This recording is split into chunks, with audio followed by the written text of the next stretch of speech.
नीरजा हर तरफ परेशान होकर श्रेया को ढूंढ रही थी, मगर उसे श्रेया कहीं नहीं मिली। आखिर में हार मानकर उसने अपनी नंद पूजा और उसके पति हरीश को बुला लिया और वो दोनों भी नीरजा की बात सुनकर हैरान हो जाते हैं। ये सब क्या है भाभी?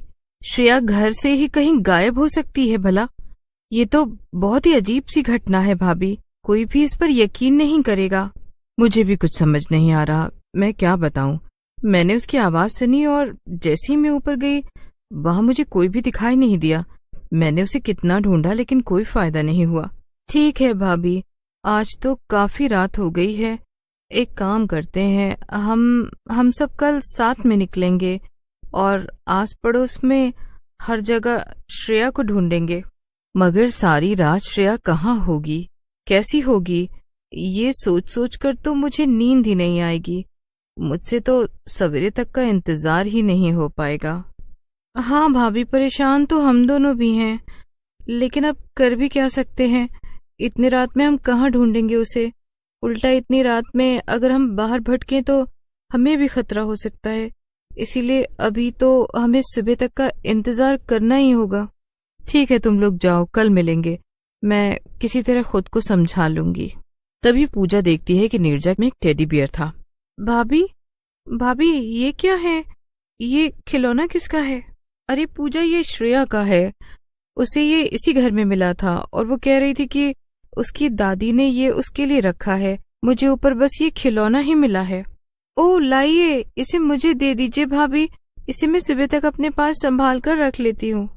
क्या तुम इसे ले जाओगी? मगर क्यों? अरे भाभी, आप वैसे ही कितना परेशान हैं। अगर आप ऐसे श्रेया के खिलौने को लेकर बैठेंगी तो आपको और भी परेशानी होगी। इसलिए आप ये मुझे दे दीजिए और सोने की कोशिश करिए। पूजा नीरजा से वो टेडी बियर ले लेती है और अपने पति के साथ घर चली जाती है। नीरजा परेशान होकर वहीं पर बैठ जाती है और रोने लगती है। ये सब क्या है? अचानक से मेरी श्रेया कहाँ चली गई, कहाँ गायब हो गई है वो? अगर वो अभी मेरे पास होती तो उसे कितनी भूख लगी होती, मेरे पीछे पीछे घूमकर मुझे परेशान कर रही होती। न जाने अभी वो कहाँ है और किस हाल में है। नीरजा रोते हुए काफी देर तक वहीं पर बैठी रहती है। फिर अचानक से उसे कुछ याद आता है और वो भागते हुए ऊपर श्रेया के कमरे में जाती है और कुछ ढूंढने लगती है। डायरी, श्रेया की डायरी। श्रेया रोज डायरी लिखती थी। उसकी डायरी में कुछ न कुछ जरूर लिखा होगा जिससे कि मुझे पता चल पाएगा कि आखिर उसके साथ हुआ क्या। नीरजा को कुछ देर ढूंढने के बाद श्रेया की डायरी भी मिल जाती है। वो उसे खोलकर पढ़ने लगती है। श्रेया की डायरी पढ़कर नीरजा के पैरों तले जमीन ही खिसक जाती है। उसकी डायरी में लिखा था कि कैसे टेडी बियर ने ये कहा कि उसे श्रेया की दादी ने रखा है और कैसे उस टेडी ने स्कूल में एक बच्चे को नुकसान पहुंचाया। इसका मतलब कि मुझे और श्रेया को फंसाया गया है और वो टेडी भी श्रेया की दादी तो यहाँ नहीं रख सकती हैं। लेकिन आखिर ये सब कौन कर सकता है? कौन है जो मुझे और श्रेया को नुकसान पहुंचाना चाहता है? नीरजा कुछ सोचती है और फिर उसे याद आता है कि वो टेडी बियर तो पूजा ले गई है। अरे नहीं, वही तो सुराग है, उसी से मुझे श्रेया का पता चल पाएगा। मुझे अभी जाकर पूजा से वो टेडी लाना होगा और साथ ही पूजा और हरीश को सब कुछ बताना भी होगा। नीरजा भागती हुई पूजा और हरीश के घर जाती है, लेकिन दरवाजे पे ही रुक जाती है। उसे पूजा और हरीश के जोर जोर से हंसने की आवाज आ रही थी। ये क्या? ये लोग इतनी जोर जोर से क्यों हंस रहे हैं भला? यहाँ मेरी बेटी गायब है और ये दोनों इतना खुश हैं। कुछ तो जरूर गड़बड़ है। नीरजा खिड़की से झांक कर देखती है और वो हैरान रह जाती है। अंदर पूजा और हरीश लगभग पार्टी ही कर रहे थे। टेबल पर बहुत सारा खाना रखा हुआ था, जैसे कि वो बहुत खुश हों। और सबसे हैरान करने वाली बात ये थी कि उनके साथ एक चुड़ैल भी खड़ी थी और वहीं पर वो टेडी बियर भी रखा हुआ था। यहाँ कुछ तो गड़बड़ जरूर है। ये दोनों एक चुड़ैल के साथ इतने आराम से कैसे बैठे हुए हैं? मजा आ गया। इतना वक्त लगा लेकिन आखिरकार हमने अपना मकसद पूरा कर ही लिया और इस सब में हमारी इस चुड़ैल ने बहुत ही मदद की है। हाँ मेरे प्यारे पति, एक बार इन दोनों से छुटकारा पा ले, फिर तो सब कुछ हमारा ही होगा। ये सारी जायदाद के मालिक हम दोनों ही होंगे। फिर हम किसी बढ़िया सी ट्रिप पे चलेंगे और भी बहुत कुछ करेंगे। अब तो हमारे सब सपने पूरे करने का वक्त आ गया है। नीरजा बाहर खड़ी होकर ये सब बातें सुन रही थी और उसे कुछ भी समझ नहीं आ रहा था कि आखिर यहाँ पर चल क्या रहा। लेकिन उसे एक बात तो समझ आ गई थी कि पूजा और हरीश उसके हितैषी तो बिल्कुल भी नहीं थे। नीरजा वहीं खड़ी होकर इंतजार करने लगती है और थोड़ी देर में पूजा और हरीश सोने चले जाते हैं और वो चुड़ैल भी वहीं सोफे पर लेटकर सो जाती है। तभी नीरजा दबे पांव खिड़की से अंदर जाती है और बिना आवाज किए टेडी बियर को लेकर बाहर आ जाती है। अब क्या करूं, कैसे ढूंढूं अपनी श्रेया को? इस टेडी बियर को तो ले आई हूं, लेकिन अब आगे क्या करूं ये कैसे पता चलेगा? इस टेडी बियर को तो लेकर आ गई हूं, लेकिन अब आगे क्या करना है ये कैसे पता चलेगा? तभी उस टेडी बियर में से एक आवाज आती है। नीरजा अचानक से टेडी बियर से आवाज आती सुनती है तो घबरा जाती है और उसके हाथ से टेडी बियर छूटकर नीचे गिर जाता है। ये क्या, इसमें से ये कैसी आवाज आ रही है? माँ, ये मैं हूँ, श्रेया, आपकी बेटी। क्या श्रेया, ये तुम हो? नीरजा टेडी में से श्रेया की आवाज सुनकर हैरान हो जाती है और वो उसे उठा लेती है। श्रेया, ये तू है क्या मेरी बेटी? तुझे ये क्या हो गया है? माँ, ये सब बुआ जी फूफा जी ने किया है, और वो भी उस चुड़ैल के साथ मिलकर। वो लोग आपको भी मार देना चाहते हैं। अभी तक वो चुड़ैल इस टेडी के अंदर थी और उसने मुझे बेवकूफ बनाया कि वो मेरी दादी का दिया हुआ टेडी है। क्या? मगर अब मैं तुझे कैसे ठीक करूं?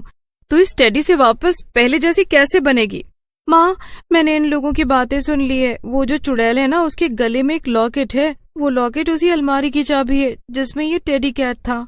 उन लोगों ने मेरे शरीर को उस अलमारी के अंदर बंद कर दिया है और मेरी आत्मा को इस टेडी में कैद कर दिया है। आपको मेरी आत्मा को मेरे शरीर से मिलाना होगा और इसके लिए आपको वो चाबी लानी होगी। माँ, ठीक है, तो बिल्कुल भी फिक्र मत कर श्रेया, मैं हूं ना, मैं तुझे जल्दी से ठीक कर दूंगी। तू बस अपनी माँ पर भरोसा रख। लेकिन जरा संभल कर माँ, वो चुड़ैल बहुत ही ज्यादा खतरनाक है। कोई भी गलती मत करना, क्योंकि वो लोग तो वैसे भी मुझे और आपको दोनों को मारना चाहते हैं। हाँ, मैं ध्यान रखूंगी। तू यहीं बाहर मेरा इंतजार करना, मैं बस अभी आती हूँ। नीरजा धीरे से अंदर जाती है और बिना जरा सी आवाज किए चुड़ैल के पास जाकर खड़ी हो जाती है। वो फुसफुसाते हुए खुद से बोलती है, बस अब धीरे से मुझे ये लॉकेट निकालना है, और वो भी बिना इस चुड़ैल को जगाए। नीरजा जैसे ही चुड़ैल के लॉकेट को हाथ लगाती है, चुड़ैल हिलने लगती है। अरे नहीं, कहीं ये उठ न जाए, मुझे जल्दी से कहीं छिप जाना चाहिए। नहीं, ऐसे तो काम नहीं चलेगा। ये चुड़ैल अगर जाग गई तो मुझे भी मार डालेगी, इसीलिए मैं ऐसे तो इससे वो लॉकेट नहीं ले पाऊंगी। मुझे कुछ और करना ही होगा। तभी नीरजा को एक विचार आता है। वो चाकू और एक ग्लास उठाकर सीधा पूजा और हरीश के कमरे में जाती है और वहां खड़ी हो जाती है। नीरजा धीरे से ग्लास को गिरा देती है, जिससे कि पूजा की नींद खुल जाती है। अरे ये क्या, ये कैसी आवाज है? कहीं फिर से तो घर में बिल्ली नहीं घुस आई? जाकर देखना पड़ेगा। ये हरीश भी ना, उन्होंने ही खिड़की खुली छोड़ दी होगी और बिल्ली वहां से अंदर घुस आई।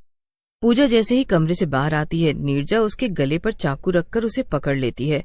एकदम चुप, एक शब्द भी मत बोलना, सीधी चल मेरे साथ।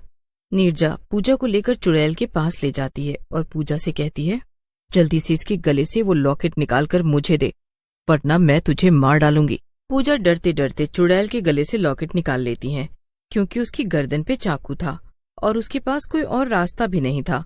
जैसे ही वो लॉकेट नीरजा को थमाती है, नीरजा पूजा को धक्का देकर सीधा घर से बाहर भागती है। इतना ही नहीं, नीरजा घर का दरवाजा भी बाहर से बंद कर देती है। शोर से हरीश और चुड़ैल भी जाग जाते हैं। ये क्या, यहाँ क्या हो रहा है? वो नीरजा वो लॉकेट ले गई है। अब वो श्रेया को ठीक कर लेगी। मैं क्या करती, उसने मेरी गर्दन पे चाकू जो रखा हुआ था, मैं उसका कहा न मानती तो वो मुझे मार डालती ना। हरीश और पूजा खड़े खड़े किस्मत को कोस रहे थे और वहीं दूसरी तरफ नीरजा बाहर जाकर टेडी बियर को उठाती है और सीधा घर की तरफ भागती है। माँ, तुम्हें लॉकेट मिल गया क्या माँ? हाँ मेरी बच्ची, अब मैं तुझे एकदम पहले जैसा कर दूंगी। नीरजा भागकर वापस घर पहुंच जाती है और अलमारी को इस लॉकेट में लगी चाबी की मदद से खोल देती है। अंदर श्रेया लगभग बेहोशी की हालत में पड़ी हुई थी। मेरी बच्ची, मैं अभी तुझे ठीक करती हूँ। नीरजा टेडी बियर को श्रेया के पास रख देती है और श्रेया की आत्मा अपने टेडी बियर से बाहर निकलकर वापस उसके शरीर में आ जाती है। श्रेया को होश आ जाता है। माँ, मुझे लगा था कि अब मैं कभी ठीक नहीं हो पाऊंगी, मगर तुमने मुझे बचा लिया माँ। मेरे होते हुए तुझे कभी कुछ नहीं हो सकता मेरी बेटी। इसके बाद नीरजा और श्रेया वो जगह छोड़कर हमेशा हमेशा के लिए दूर चले